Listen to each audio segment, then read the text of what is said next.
अस्सलाम वालेकुम फ्रेंड्स, मैं हूं राजा शुजात और आप देख रहे हैं राजा शुजात यूट्यूब चैनल और फेसबुक पेज। आज की वीडियो में बात करेंगे पाकिस्तान की करंट पॉलिटिकल सिचुएशन के हवाले से और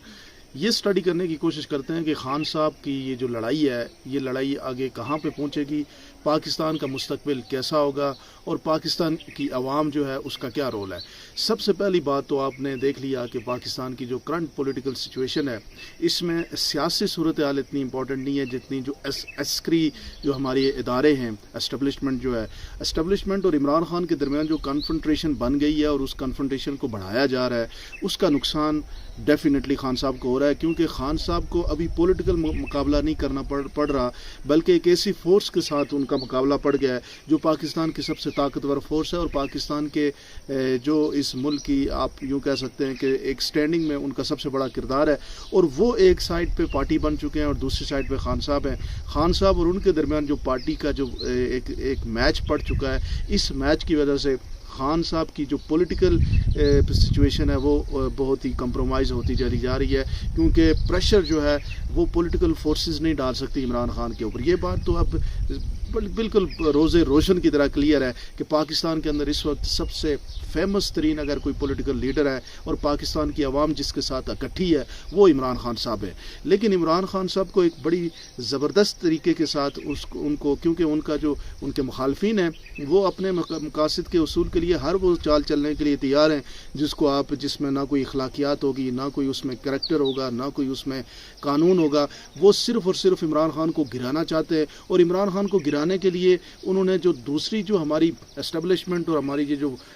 ताकतवर हलके हैं उनके दरमियान इनकी जो सिंक्रोनाइजेशन डेवलप हो गई है, वो यही है कि इमरान खान साहब ना सिर्फ हमारे लिए ख़तरा होगा बल्कि एस्टेब्लिशमेंट के लिए भी ख़तरा होगा। और एस्टेब्लिशमेंट भी शायद उनके इस आर्गूमेंट को एक्सेप्ट कर चुकी है और एक्सेप्ट करने की वजह से ही वो आज पाकिस्तान के अंदर जो अपने आप देख रहे हैं कि जो यहाँ पे मसाइल हैं, जो लोगों के साथ हो रहा है, जो गिरफ्तारियाँ हो रही हैं, जो प्रेशराइज़ किया जा रहा है, ये सारी चीज़ें इसके साथ लिंक है। क्योंकि एस्टेब्लिशमेंट के जो हमारे भाई हैं उनको ये बात कहीं ना कहीं उनको महसूस हो रही है कि इमरान खान का जो वापसी है उसका नुकसान उनको भी हो सकता है, क्योंकि कहीं उनकी जो पावर है उसको अंडरमाइन करने की कोशिश की जाएगी। और ये जो एक खौफ है जो दोनों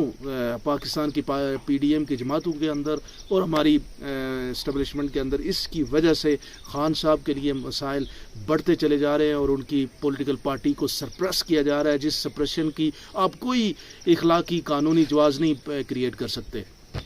इस वक्त पाकिस्तान के अंदर जो वाहिद सूरत हाल है वो यही है कि ताकतवर जिस तरफ है कानून उसी तरफ है, इखलाकियात उसी तरफ है, सब कुछ उसी तरफ है। और यही प्रॉब्लम जो है पाकिस्तान के अंदर बड़े मसाइल क्रिएट करेगी, क्योंकि लेजिटिमेसी ऑफ द इलेक्शन जो है उसके ऊपर कंप्रोमाइज़ हो जाएगा। फ्यूचर के अंदर अगर इसी तरह की बंदरबांट होगी, जैसे फ्यूचर गवर्नमेंट बनानी, फिर इलेक्शन कराने की ज़रूरत क्या है। जिस इलेक्शन के बैलेट पेपर में इमरान खान का बल्ला नहीं होगा तो वो फिर उस इलेक्शन को दुनिया कैसे मानेगी, पाकिस्तानी कैसे मानेंगे, ये कौम कैसे मानेगी। और पाकिस्तान के मसाइल का हल अगर यही पॉलिटिकल पार्टीज और यही फेसेस अभी 1 साल 1.5 साल में नहीं हल कर सके और इंटरनेशनली फेल हो चुके हैं, तो वो आगे नया जो एक सेटअप बना के इलेक्शन का एक ढकोसला बना के इलेक्शन लड़ा के और दोबारा से इसी फेसेस को, इसी टीमों को आगे पीछे मिक्स एंड मैच करके जिसमें इस्तेकाम पाकिस्तान की जो पार्टी है वो डेफिनेटली वो इनकी बी टीम का रोल अदा करेगी। तो ये सब मिल के वो मुस्तकबिल में पाकिस्तान को कैसे भंवर से निकालेंगे। मैं ये समझता हूँ कि अभी पाकिस्तान की एस्टेब्लिशमेंट को, पाकिस्तान के इलेक्शन कमीशन को, पाकिस्तान के चीफ जस्टिस को, इन सब को मिल के बैठना पड़ेगा। ये ज़ोर ज़बरदस्ती से इलेक्शन नहीं हो सकता, ये पाकिस्तान के मसाइल का हल नहीं होगा। पाकिस्तान का मसाइल का हल इमरान खान साहब के साथ बैठ के एक लाइन ऑफ एक्शन आप लोगों को तय करना पड़ेगा। पाकिस्तान के अंदर इंश्योर करें फ्री एंड फेयर इलेक्शन, और ये पाकिस्तान के अदारे इस बात को मान जाएं कि फ्री एंड फेयर इलेक्शन के बाद जिसको पाकिस्तान की आवाम हुकूमत करना का जो है वो चांस देना चाह रही है वो उसको हुकूमत करनी चाहिए। और कुछ आपस में हुदूद और क़यूद आपस में मुतय्यन कर लेने चाहिए कि ये हमारे रेड लाइन है, ये हमारी रेड लाइन है, और ये पॉलिटिकल फोर्सेस की, ताकि अवाम की ताकत का भी कोई उसका भी फ़ायदा हो और पॉलिटिकल फोर्सेस जो हमारी पॉलिटिकल पार्टीज़ हैं उनकी भी पब्लिक सपोर्ट की वजह से वो आगे आए, पब्लिक जिसको पसंद करे उसकी वजह से वो आगे आए। ये तभी हो सकता है कि पाकिस्तान के दो बड़े इदारे हैं जिसमें पाकिस्तान की एस्टेब्लिशमेंट, पाकिस्तान की جو ہے وہ جوڈیشری، یہ جب تک بیٹھ کے کوئی سینسیبل اس میں وے آؤٹ نہیں نکالیں گے تب تک نہیں ہو سکتا. اب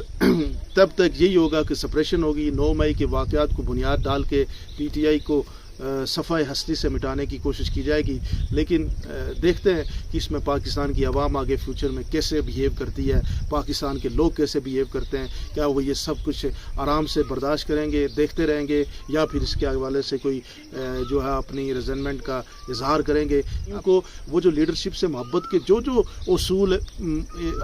پچھلے 15-20 سالوں میں پڑھائے گئے، ان تمام اصولوں پہ خان صاحب پورا اتر رہے ہیں. وہ نہ ڈر ہے، وہ پاکستان سے محبت کرنے والا ہے، وہ پاکستان پہ کھڑا ہے، پاکستان کی کسی سپریشن کا آگے وہ جھک نہیں رہا، اور ایک پراپر جسے کہتے ہیں اس نے جنگ لڑی ہے. اس ساری صورتحال میں سب سے امپورٹنٹ جو رول ہے وہ میں نے یہی بتایا کہ سب سے پہلے پاکستان کی اسٹیبلشمنٹ، اس کے بعد پاکستان کی جوڈیشری، اور پھر آپ لوگ عوام جو ہے ان کا فیصلہ جو ہے وہ میٹر کرے گا کہ کیا پاکستان اسی طرح سے چلے گا یا پاکستان کے اندر عوام کی کوئی طاقت ہوگی. آپ کیا سمجھتے ہیں؟ ضرور کمنٹ سیکشن میں بتائیے گا. بہت بہت شکریہ.